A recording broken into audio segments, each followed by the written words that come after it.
Dr. Kevin Radio Network presents The Independent Entertainer with Elmer J. Howard, actor, writer, filmmaker, producer, and owner of Thrive Productions, exposes you to everything independent in the visual media arts and challenges social norms in Hollywood. For the serious purveyors of the arts, here's Elmer J. Howard.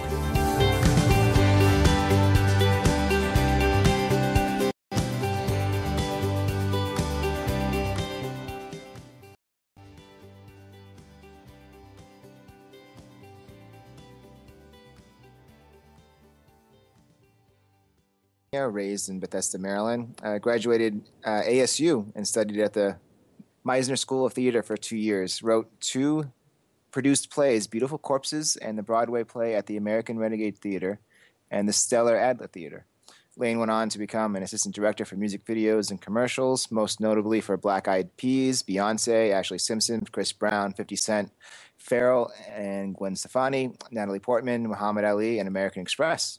Lane has also written such projects as Lunes de Fiel, Elmer Gantry, the remake, Saul Paul, the story of Apostle Paul, Contempt, The AD, 9 Months, Share Cinema, Marshall, Parallel, Casebook, Same Sex Love, The Collector, and The Ballet. In 2008, he emerged with his directorial debut, The Hitchhiking Game. He followed it up with short films such as Casebook, Mary, Same Sex Love, and his newest feature films, The Collector, 2013 at the Ballet. And currently, you're working on some commercials here in Arizona. You got quite the resume there. Oh yeah, I do. Bring it back to me. So you've done a lot of assistant director stuff. Is that your favorite position? Actually, no. I'm actually more interested in directing, and I thought that was a segue to get into directing, but it's not. Yeah, I learned that. Yeah, that you would think that if you want to be a president, you'd be a vice president and work your way up. But yeah, in filmmaking, when you're assistant director, it's kind of that's the top of that tier. Yeah. So, I see you've written Broadway plays as well. Do you prefer doing theatrical over film? Actually, I do because the writer is king in theater. So the writer has all the say in theater, whereas in film and television, it's the director who has all the say. Right. Have you directed any plays? Oh yeah, I directed both of those plays. Actually. Oh, okay. Yeah. And so when you go back into directing, you think you're going to go back into plays? Not right now, because right now there's not really any money in directing plays or even in theater itself right now, especially in Arizona or in LA. Yeah, you probably have to be in New York for more of that. Definitely have to be in New York. So how'd you make the switch from doing Broadway plays into commercials and music videos? Well, actually, the switch came from when I was doing plays with the Stella Adler Theater, and I was not making any money. And so I asked my friend if I could work on his project, which was, I think it was Glad Trash Bag commercial. And I had so much fun working on it that I kept, getting other jobs and other offers to work on other things. And then quickly I realized the only way to move up faster would be through music videos. So I started mostly with music videos, and I worked my way up to AD really fast. Mm-hmm. When did you start the break-in into the music videos? You mean in the commercials? Because I did music videos first, and then I went and did commercials afterwards, because I found out commercials makes more money than music videos. Oh, and I didn't know that. What about all the way through? So when did you make the switch from the Broadway doing plays into doing commercials or music videos, and then you decided to switch into commercials? Well, I was doing plays for about 5 years, and then I wasn't making any money, so I started working, on the downtimes in the commercials.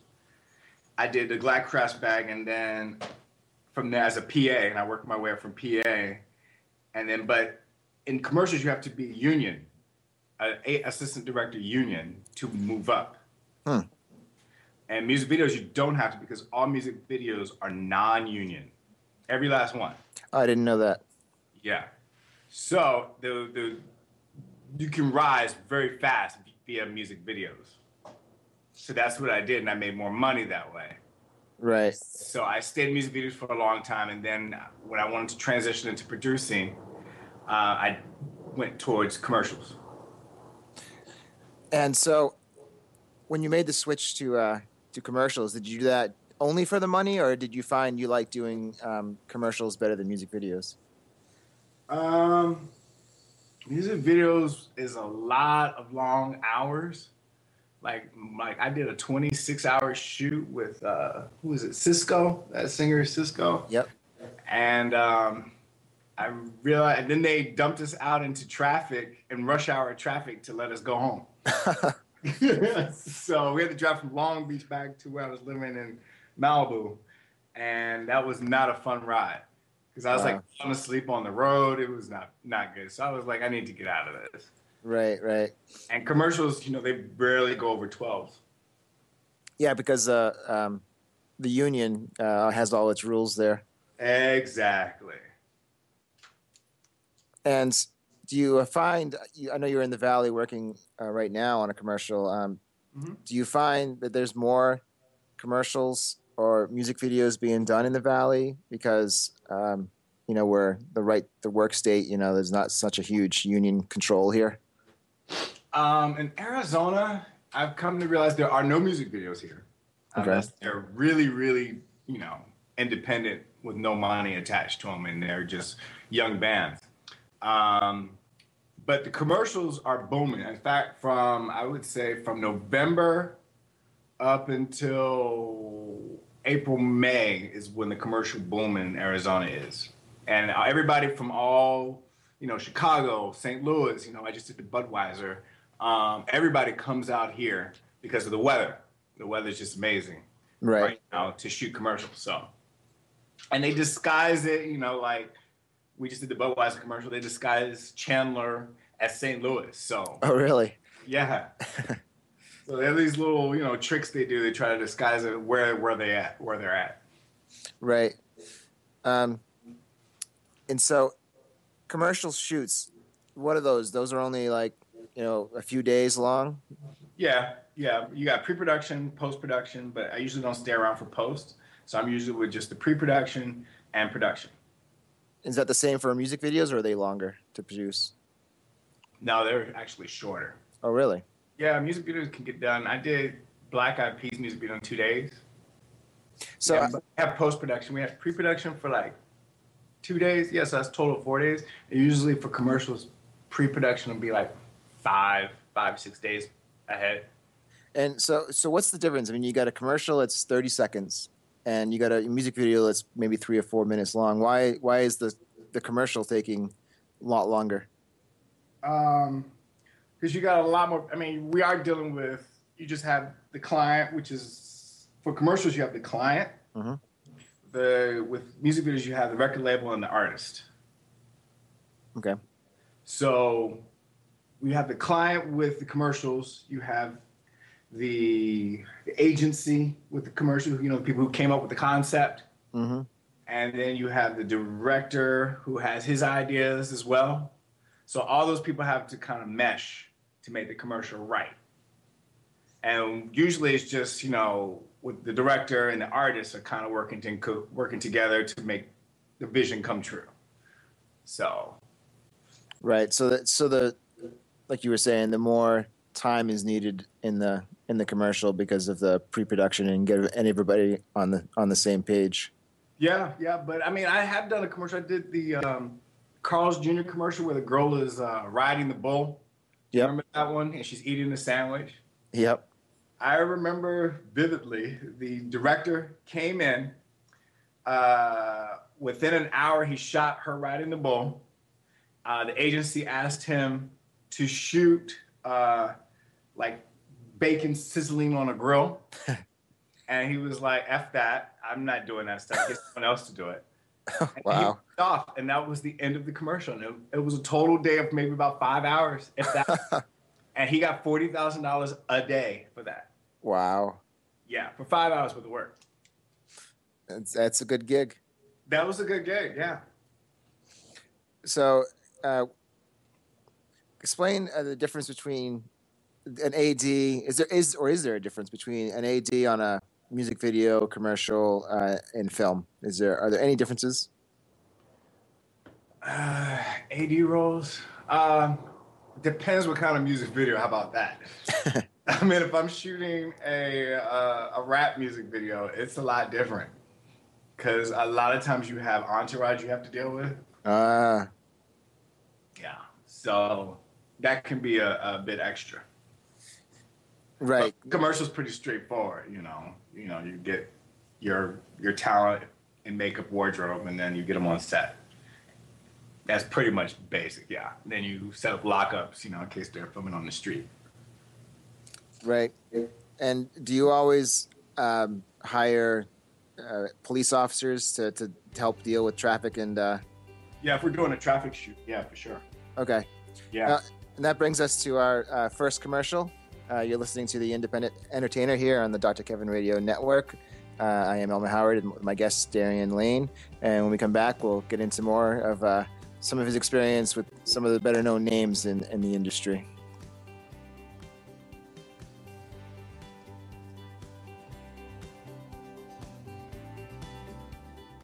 You're listening to the Dr. Kevin Radio Network.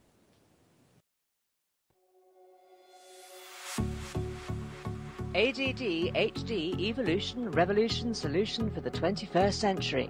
Hi, this is Olivia Stefanino from Olivia Unzipped. And if this perspective of ADD HD intrigued you as much as it does me, then go to mydrkevin.com and you can get this ebook for free as a gift from Dr. Kevin.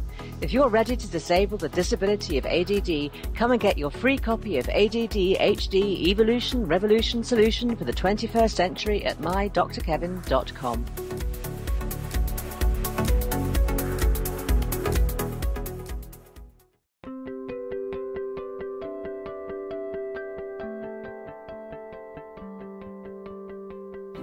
Hi friends, this is Jane Sanders, host of Hands to Success on Mondays at 6 p.m. Eastern. Join me as I use scientific hand analysis to find your roadmap to life and career success. See you then.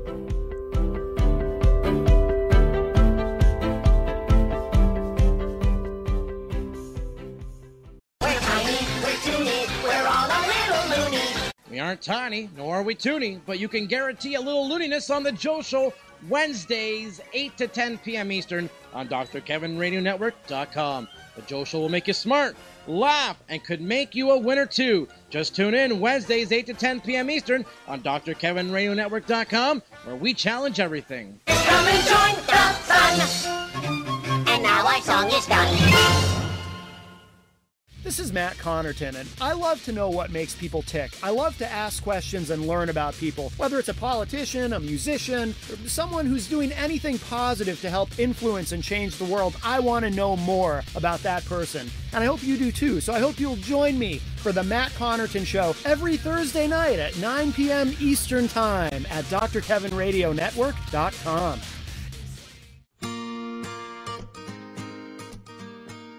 Hello, this is Michelle Pearson Young, and I want to invite you to listen to my radio show, Michelle at Play, Living Life on a Dare. It's time to put down your life of quiet desperation and take a big bite out of the juicy world that's waiting for you. I dare you to listen at Dr. Kevin Radio Network, Mondays at 10 a.m. Pacific, 1 p.m. Eastern.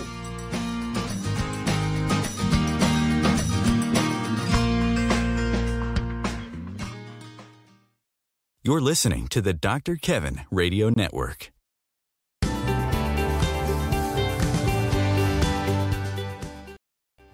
The Dr. Kevin Radio Network. This is the Independent Entertainer. I am your host, Elmer J. Howard. My guest today is Darian Lane. I want to remind our listeners that they can go to our Facebook page, or at least the Dr. Kevin Radio Network Facebook page. It's facebook.com/Dr. Kevin Radio Network. That's Dr. Kevin Radio Network. And look for the post there with a picture of Darian sitting in front of a painting that says Crash on it. And you can leave a question for him or me right under the painting, and we'll get to that during the show. So, Darian, it says that in 2008 was when you made your directorial debut, and it's gone all the way up to last year. You've done The Collector and At the Ballet. And Are all these independents that you've released through like festivals, or have you been able to sign on with any studios? These are all independents. Yeah, these are all independents. I've been working straight through festivals. And have any of your films getting any awards or anything from any of the festivals? I didn't get any awards. I just went to Cannes for 2008 for the hitchhiking game. Wow, that must have been a lot of fun. It was a lot of work, man. This is definitely a lot of work. A lot of hustling and meetings. Your film, but you're really going to promote your film and to sell your next film. That's what it's really all about. Right. So there's a lot of meetings going on. Yeah, I think I went to about 10 meetings a day. Wow. And then when I wasn't going to meetings, I was trying to schedule meetings. It was one of those things. And the meetings are on boats, so you're like yachts. So you got to walk on, you got to take off your shoes. You got to meet people with no shoes on. It's really interesting. Well, that's better than having a meeting, dressed in a full suit, crammed in some office, Yeah, I was in shorts and a button-up, but yeah. I'd rather have some meetings in Cannes than in some other places. Yeah, I guess so. I guess go that way, yeah. So now, having done the festival route, do you think any future films you still would want to do going to festivals, or do you think you would try to get a studio to back you? Well, the key is when you go to these festivals, they don't tell you that the whole goal of you going to the festival is to sell your film to the studio. And that really can happen if it's a short film. Mm-hmm. And if it does happen as a short film, that means that they see bigger potential to make it into a feature film. Like they saw your short and they say, hey, we can make this into a feature. I think short films are kind of more geared towards getting you an agent. Like, okay, this guy has talent. Here. Which, when I did The Collector, that opened a lot of doors in terms of agents coming to my door.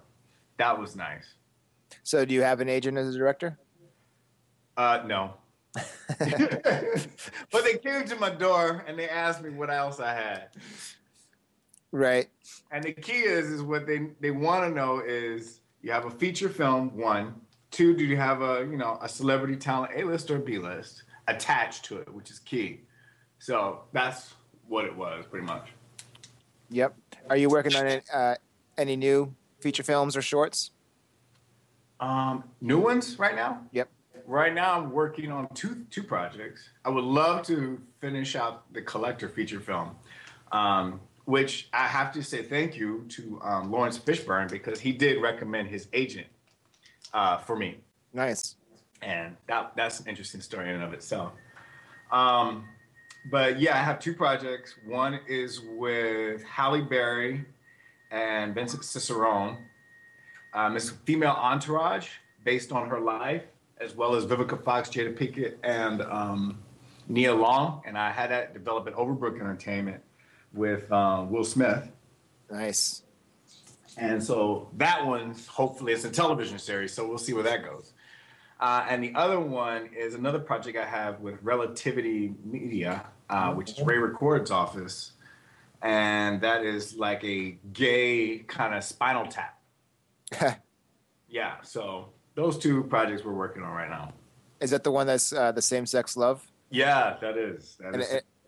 Is that going to be a feature film, or is that TV as well? Well, I intentionally wrote it for a feature film, but then a couple of my friends said I should actually think about writing it as a television show. So I did, and I got the attention of Ray over at Relativity, and they're reading it as we speak. Hopefully, we shall see. Nice. Yeah, you'll have to keep us updated, and we can help post and do some social media for you when some of these things come out. Oh, fantastic, man! Thank you. So you've worked with a lot of people, especially in the music industry, and I'm sure in the commercials, and now you're starting to break into, or the Hollywood actors. Yeah. So, do you notice, anything with those, like you said, with the music videos, you have the entourage, and you don't necessarily, unless you have someone like a Tom Cruise, who I know back in the day used to go walk around with an entourage himself. Yeah. So do you prefer to work with either one of those? Does it make a difference if it's a music star versus an actor? Usually actors, like real actors, do not bring an entourage with them. They maybe have a girlfriend or a publicist. Then there's some, like a lot of females don't really have cool entourages. They have like their mother, their father, their brother, their sister, a gay makeup artist, and a wardrobe stylist for them specifically. Other than that, women are usually the easiest. Oh, really? Mm-hmm. Oh, yeah. And, I mean, I have worked with some divas, but yeah. Right. It's what I was thinking is that, you get some divas in the music industry, I'm sure. Yeah, I've been there, done that one. As well as I know of some divas in acting, in actors as well.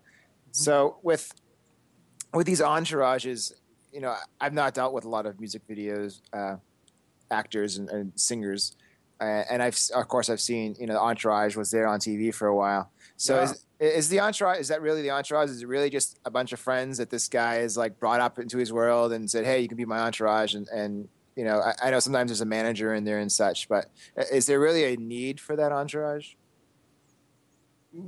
I think it's a need, like it kind of motivates the star to do better, and in that respect. Interesting. Like they want to kind of like show off a little bit for their friends, but Right. in terms of need is like they're needed on set or anything. No, I mean they do cost the production money. I will say that because they order crazy food, so we have to feed all of these people, extra people. So that costs production money. Right. So if you're going to do a music video and you're a production company and you're going to look and see if this is somebody who has an entourage, you're going to have to bump up your budget. Yeah, you have to bump up your budget, but there's a little gameplay there too. Anyway, like a producer and a director will go in and think they can lowball a lot of people in terms of rates, like their normal rates, and if they get the project under budget, they get to split the proceeds. So if a wardrobe stylist usually charges $550 a day with a kit fee of $300, they'll be like, this job is really, tight budget. We can offer you $450 or something and a kit fee of $250. Now, mind you, they're going to pocket this money.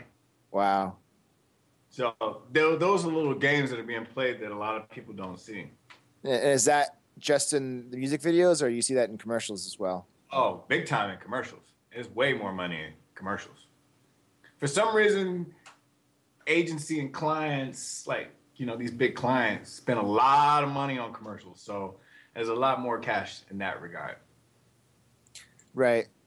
Have you had the opportunity to work on any commercials that were aired during the Super Bowl? I think maybe 2 years ago I did one. 3-4 years ago I did one. I've done over 400 or 500 music videos and commercials, so I can't tell you exactly which. But I think I was with Joe Pitka, and it might have been Muhammad Ali. I'm not sure. Now, was that budget probably bigger than normal commercials because they were filming it for the Super Bowl?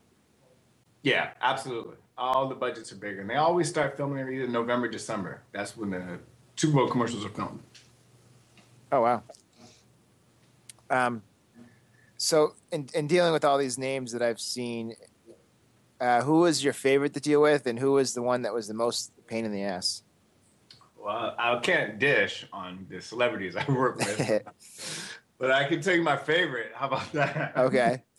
I enjoyed, because I looked up to him, was when I worked with Muhammad Ali, and he's like a practical joker. Like really?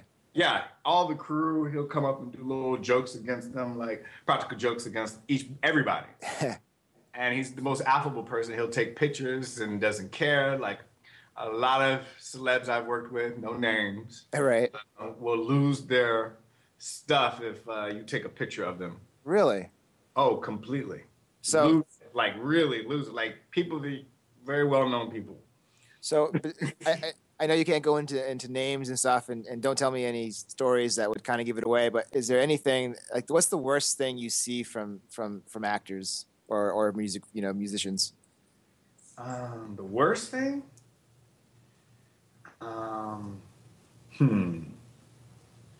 I'm trying to think. Hold on. I'm just trying to the worst thing that I have seen. Yeah, that you've experienced from an actor or a musician. I can tell a story. Okay. But no names in the story. Well, I was working with this singer, not telling you male or female. Mm-hmm. And that singer wanted to go outside to talk on the cell phone. And while they were talking on the cell phone, they didn't want the sun to beat down on their head while they're talking on the cell phone.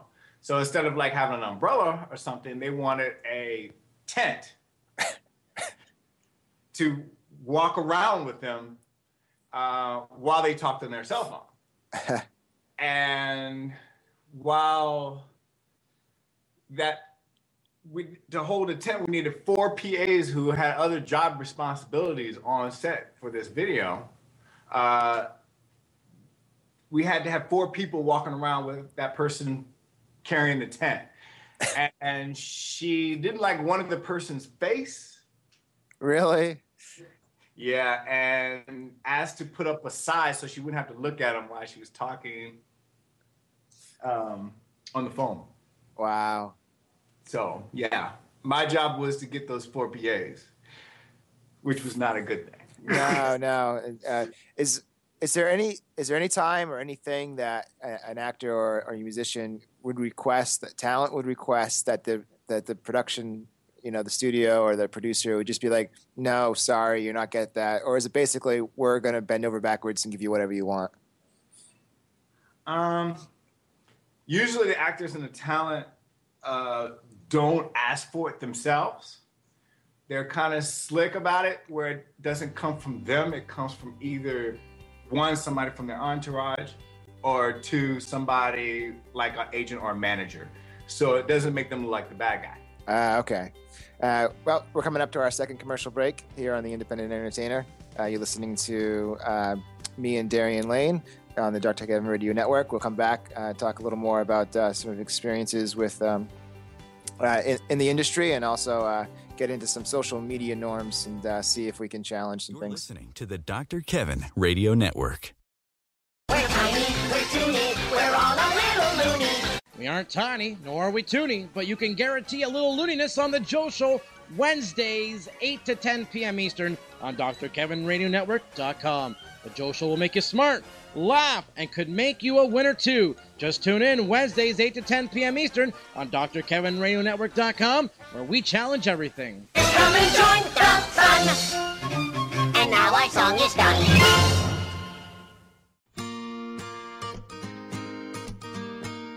Hey, this is Michelle Pearson Young, and I'm excited to invite you to join us on Michelle at Play Living Life on a Dare on Dr. Kevin Radio Network.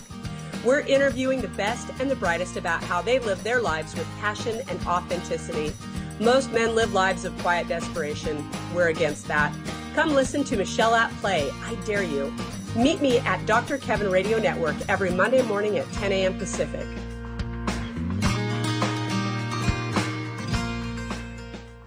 This is Matt Connerton, and I've been called unhinged, unglued, but I prefer unleashed. As in Matt Connerton Unleashed. For an honest political conversation, join the show. I'm not a liberal, I'm not a conservative, I'm an independent who's more concerned with things like truth and how things really work, instead of petty partisan ideological groupthink. Join me for Matt Connerton Unleashed, Tuesday nights at 9 p.m. Eastern at drkevinradionetwork.com.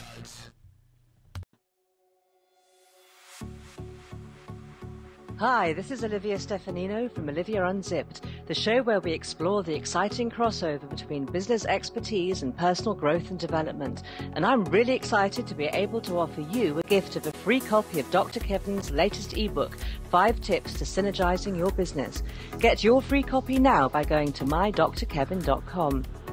Here at Olivia Unzipped, we recognize that you are an expression of your business, and your business is an expression of you. And I know that you're absolutely going to love all the wisdom that Dr. Kevin shares in his new ebook. So make sure that you don't miss out on this fabulous opportunity to get your copy of 5 Tips to Synergizing Your Business by going to mydrkevin.com right now.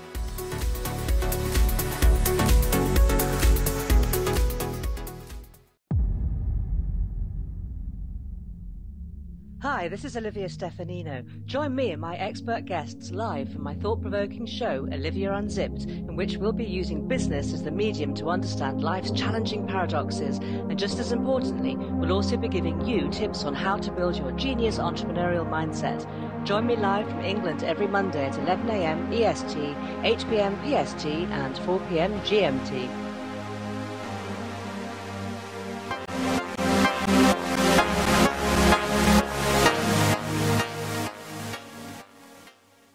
You're listening to the Dr. Kevin Radio Network.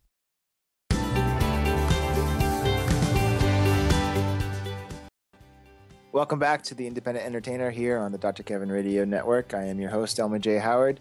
I want to remind our listeners that they can go to Dr. Kevin Radio Network Facebook page, which is facebook.com/Dr. Kevin Radio Network. That's Dr. Kevin Radio Network. Find the post about today's show, and you can leave us a comment or question for myself or my guest, Darian, and we'll answer that during the show. Before the commercial break, you were talking about how the talent uses agents or managers to make the requests of production for what they need. So is there... have you ever seen or heard where there's just some, is it always a negotiation? Like, do they come with more stuff than they know they'll get and they'll take what they can? Or is it the agent or manager comes with a list and said, if you don't get this, you don't get the talent? I really couldn't answer that question to a T, because it varies for every situation, to be honest with you. Okay. So... nobody's like coming in like screaming demands like in Matthew McConaughey in Tropical Thunder, nothing like that. right. That doesn't really happen. I haven't seen it happen. I'm sure it happens, but I haven't seen it. Right. So, being on the side of being an AD and having to help deal with the talent and getting your PAs to work with them as well. What would you tell any up and coming? Any talent actors out there up and coming, what would you tell them about some do's and don'ts in terms of how you act on set and treat the crew? Well, what I was taught was always, 15 minutes early is on time is late, and late is fired. And my boss used to show up a half hour early every time, every set. So if our call was like at 5:30 in the morning, he'd be there at 5. Right. So that is a no. You're ever on time, you're late, and people just take note of that. Don't sit around craft service and chat it up. If you see other PAs in a group, don't linger. Do not chat up, especially on music videos, and I've seen a lot of PAs go down behind this. Chat up the video of extra talent. A lot of guys that chat up the girls, and that's an instant way not to rise in your career. So I've never dated or attempted to date anybody in that nature. Right. Because, that usually the talent is doing that the entire time, but people who work in the production are not allowed to do it. So what would you tell to the actors, to the talent coming on? What would you tell them about how to act on set and treat the crew? Actors? Yeah. Depends. Union, non-union? Either or. Just, there's the show's about independent entertainers, and I got, a lot of new listeners out there, or a lot of listeners who are new to the industry, and they might be, in school learning about, different, either being on the crew, which you've mentioned what to do on the crew, but some of them are wanting to be actors. And since you've dealt with a lot of actors, big name and probably, small, what's the things that you've seen that are like, as an actor, don't treat your crew this way, or, these are some of the things you should do, so that to make the relationships on set work better? Well, they're coming in as an extra, because I worked at extra work too when I first got to LA, and I worked my way up pretty fast. I got a SAG card within like the first year of when I was in LA. And I did that by always being early to set. And I will always go to the AD and request, like if a SAG person doesn't show up, that they give me their voucher. And I got like 20 vouchers, and I only needed like 3. Yeah, the Taft-Hartleys. Yeah. So I had to actually join. I was like a must joiner, like you have way too many vouchers. And always had my change of clothes, always, was polite and respectful to the ADs and to the wardrobe and makeup people. And I rose really fast in that regard. If they want to be an actor, I suggest that they get their chops together, because I think I rushed my career in terms of an acting career. I was being really sneaky. Well, I wouldn't call it sneaky. I'd call it resourceful. I would picked out all the top casting directors in LA, and I would go from one to the next saying the other one referred me. So I would get a lot of acting auditions before I was ready as an actor. So I would suggest getting training first, and then when you're ready, go in like that. Okay. And that trick is useful as long as they don't follow up on who you say exactly recommended you.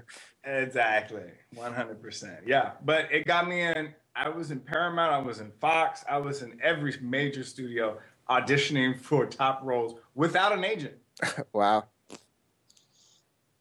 And that's how I actually got my first agent. I singled out the agent I liked the most, and they had a sign on their door, and something in regards to persistence is more stronger than talent or something like that. So every week I would go in and drop off my headshot. That's right.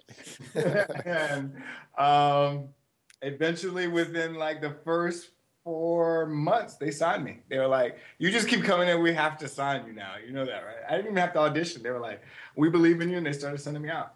That's nice. Yeah, I interviewed the people behind Performer Track, and one thing they kept telling me, and the reason they created Performer Track was so that this industry is really a relationship industry. The most talented actor at the audition is not necessarily the person who's going to win it, because it's all about how you come across in the part, how you come across as a person.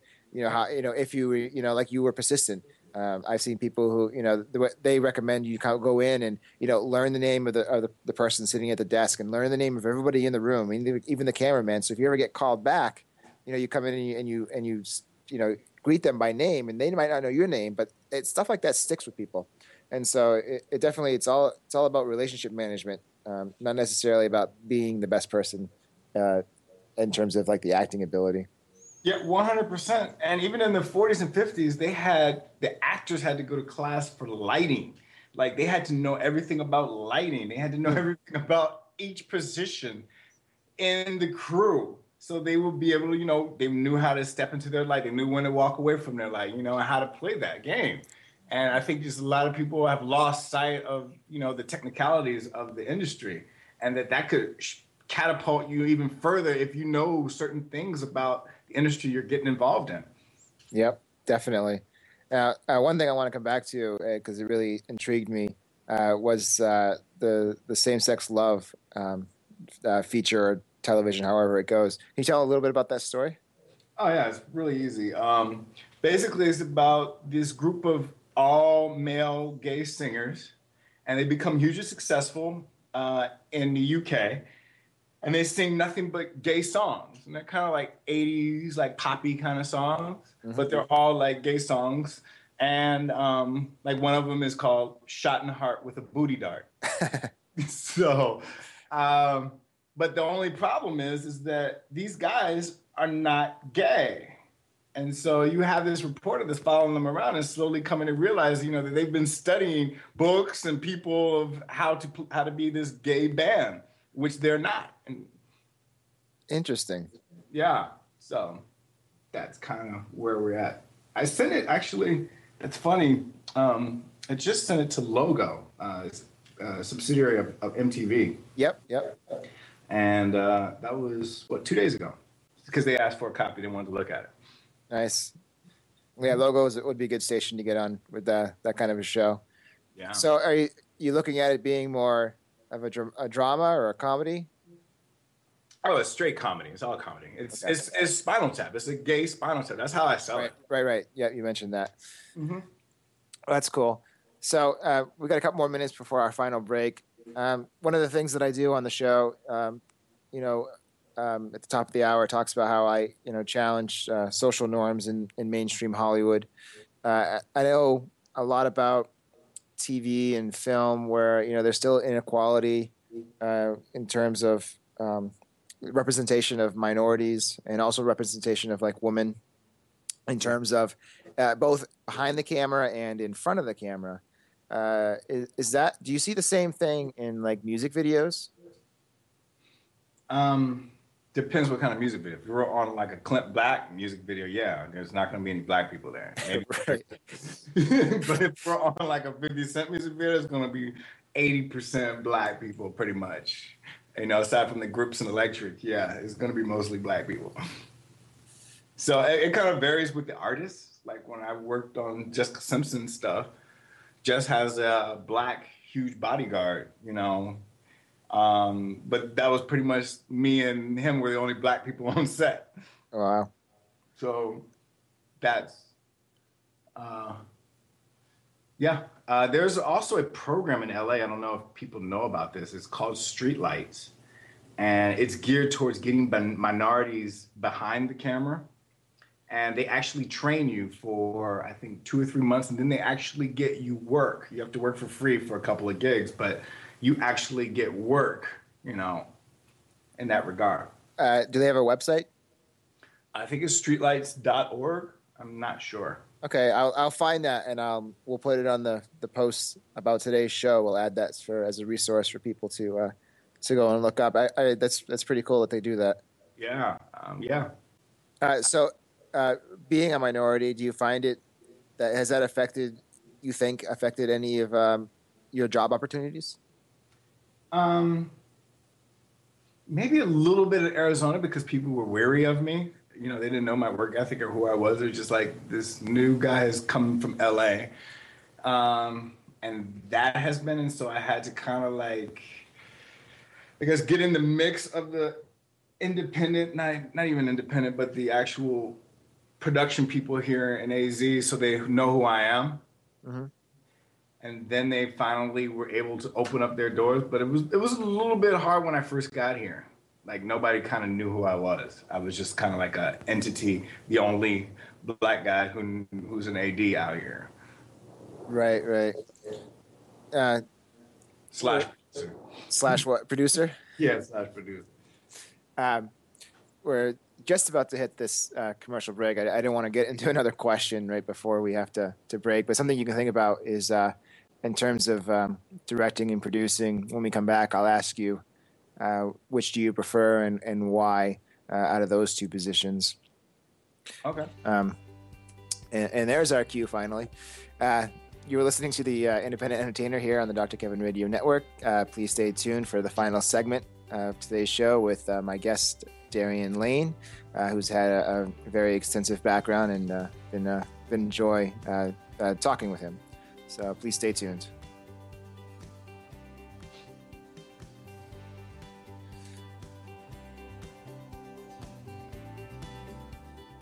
You're listening to the Dr. Kevin Radio Network. Are you ready to take your journey to greatness? I'm Olivia Stefanino from Olivia Unzipped, and I'm delighted to tell you that there's a free copy of Dr. Kevin's new book, Empowering Your Journey to Greatness, waiting for you at mydrkevin.com.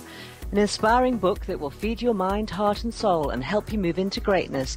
Empowering Your Journey to Greatness is a free gift from Dr. Kevin. And the great news is that you can get your copy now at mydrkevin.com.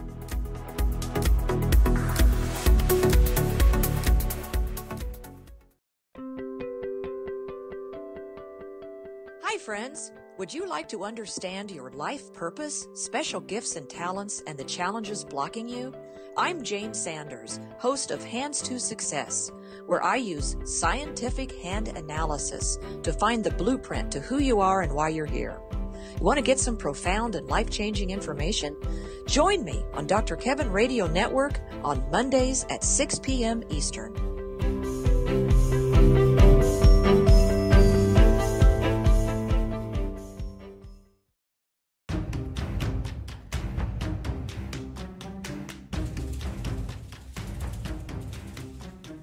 Tune in every Wednesday evening at 7 o'clock p.m. Eastern Standard Time for the Positive Control System Show with Matthew Cooper on the Dr. Kevin Radio Network. Join us as we discuss current events, single parenting tips, dating secrets, social and business skills, and much more. Remember, everything you do communicates with everyone around you. The question is, what are you communicating?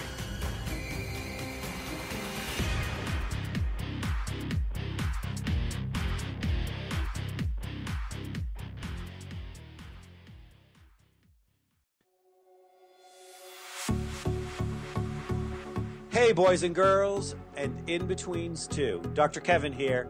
Every week on Dr. Kevin Radio Network, come join me 6 p.m. Eastern Standard Time, where I'm going to have a guest and myself take you outside the box of your comfort zone, behind the curtain to some real truths, and help you deal with that load of crap that gets shoveled on us every day. If you're game, and you got some courage, and you got some opinions, come join me, Dr. Kevin, 6 p.m. Eastern Standard Time on Thursdays here at Dr. Kevin Radio Network. Challenging everything.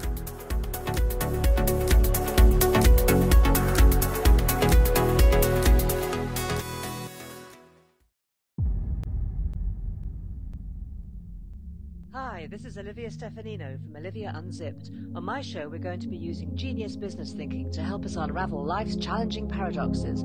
So come and join me live from England every Monday at 11 a.m. EST, 8 p.m. PST, and 4 p.m. GMT.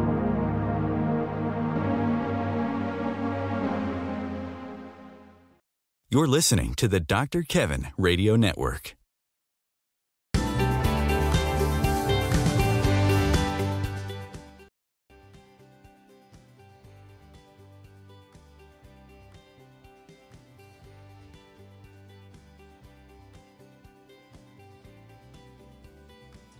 Producer versus director roles. I wanted to talk about still the minorities. You know, as you know, in the Oscars this year, Steve McQueen was the first director to have black director to have his film win the best picture Oscar. Yeah. Do you feel like that should have happened a long time ago? Do you think Hollywood's still a little behind, and got this old white boys club mentality going on in terms of people of color and women and such?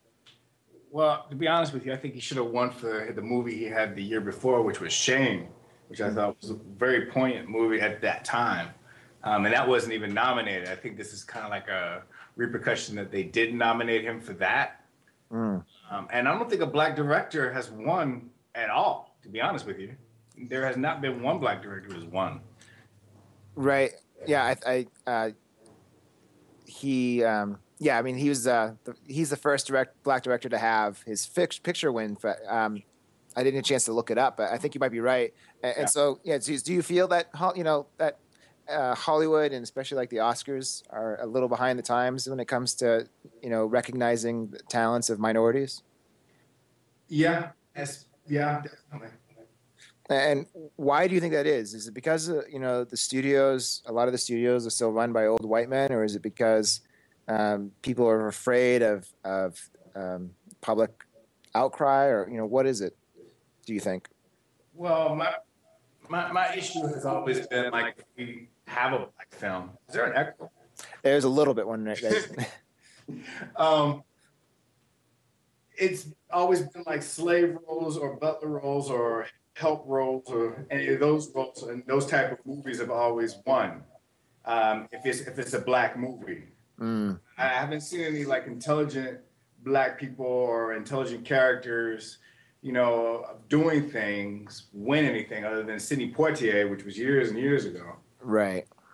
And I think this has been a problem, and I think they only see us in these roles and characters. So until Hollywood steps out of that box, or have placed us in that box that they have placed us, I don't think we will see anything. What do you think needs to happen for Hollywood to take you out of that box? Do you think it needs to be a change of the guard? Does it need to be a change in people's perceptions and the public's perceptions? I wish I had the answer to that question. I really do. I do not. I really do not. I don't know if it's a changing of the guard. I don't know if it's the actual audiences. This is what they expect. They've only seen this aspect. I mean, I watched one TV show that's actually jumped out of the box in terms of a black character, and that was House of Lies. Not House of Cards. I get it confused. I watch them both, but House of Lies really has a character who is really forefront in terms of breaking black characters out of the box. That's good to hear. I mean, it's sad that we're still there. I've read some Variety articles about how having a gay superhero. It's like the studios are so afraid that nobody would go see a movie with the superhero who happened to be gay, and it's it's just minorities in general that we still have a long way to go in terms of mainstream Hollywood and working on independent films. Have you seen that's less of an issue? Yeah, because everybody's trying to work for cheap, and their goal is towards the project. But the problem is that the studios are taking over the film festivals. Oh, really? Major ones, yeah. All the film studios are taking over the major. So you cannot go to a major film festival without a celebrity actor in each and every film, practically, because it's become like a thing where to buy films. So they're just exhibiting. Yeah, that's correct. They're films.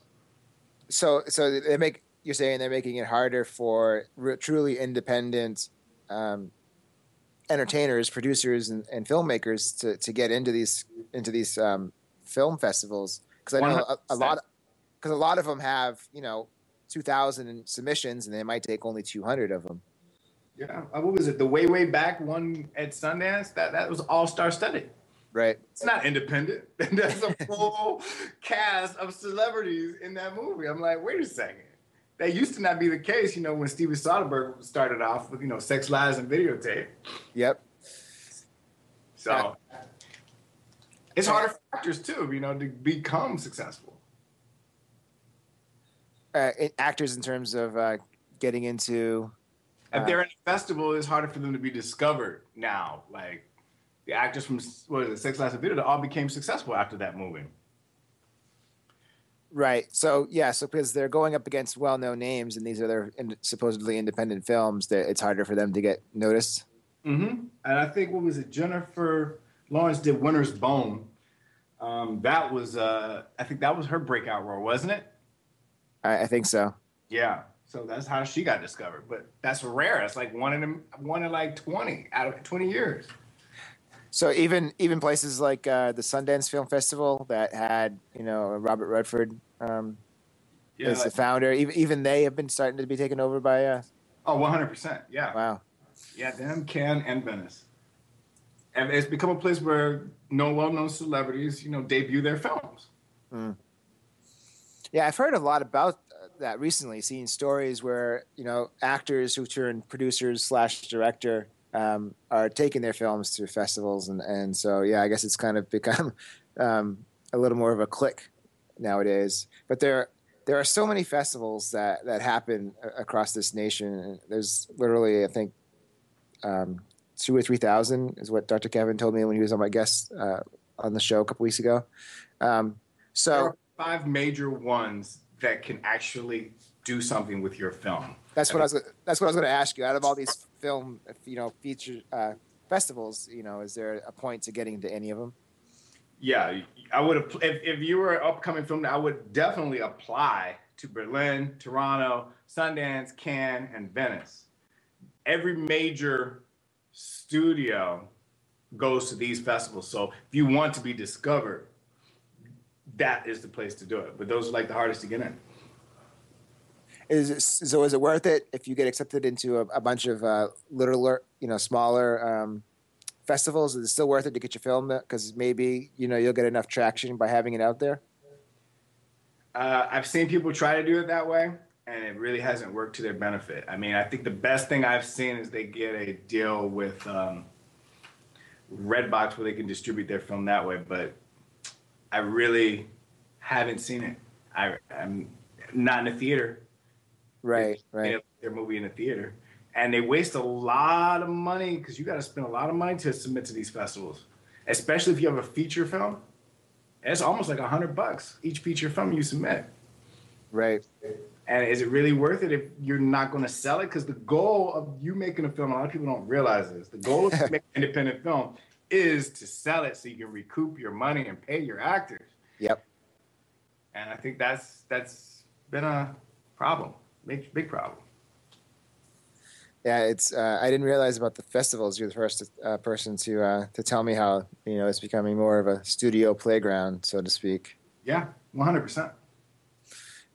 We definitely. I mean, that's part of why I started my production studio. Is I wanted to. My motto is changing the world one film at a time, and not only do I want to do that through the messages that I create in my films, but I also want to do that by attacking and being different than mainstream Hollywood in terms of everything, really. Yeah, I'm glad you're doing it.